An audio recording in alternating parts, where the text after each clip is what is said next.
Now, usually students learn the active voice when they start learning English.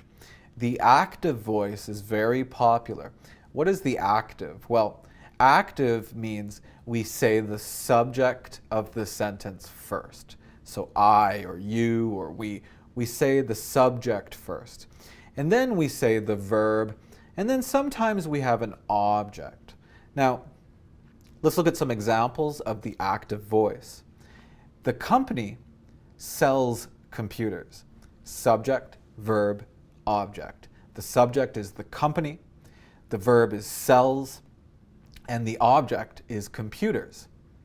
Another example, the man broke his umbrella, and the worker will close the store. Now, the passive voice means we say the object first. Let's look at some examples. Now, these are the same examples as the sentences before. Computers. Computers are sold. His umbrella was broken, and the store will be closed. Well, what happened to the subject? Well, we use the passive voice because, for one reason, the subject is not important. Example, the movie was released last week. Well, in this sentence, the movie company is the subject, and that's not important information.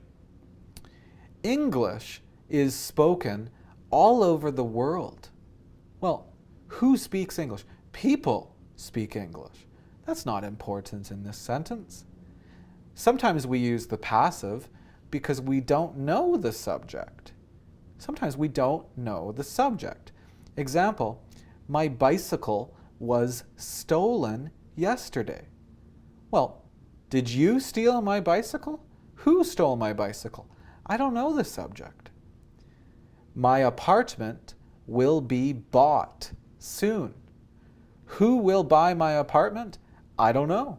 I don't know the subject.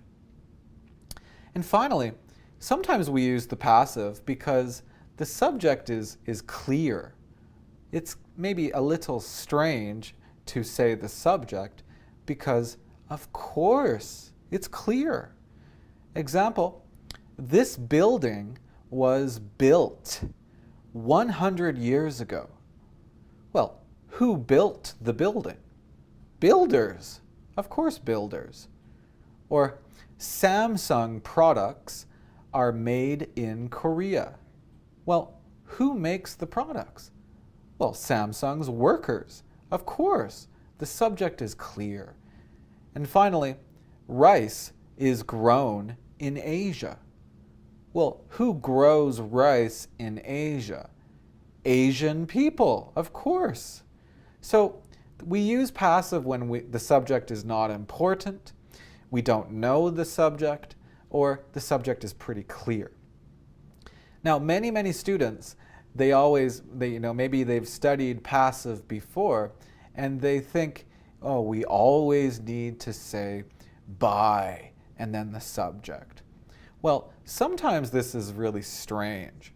Example, Chinese is spoken in China by Chinese people.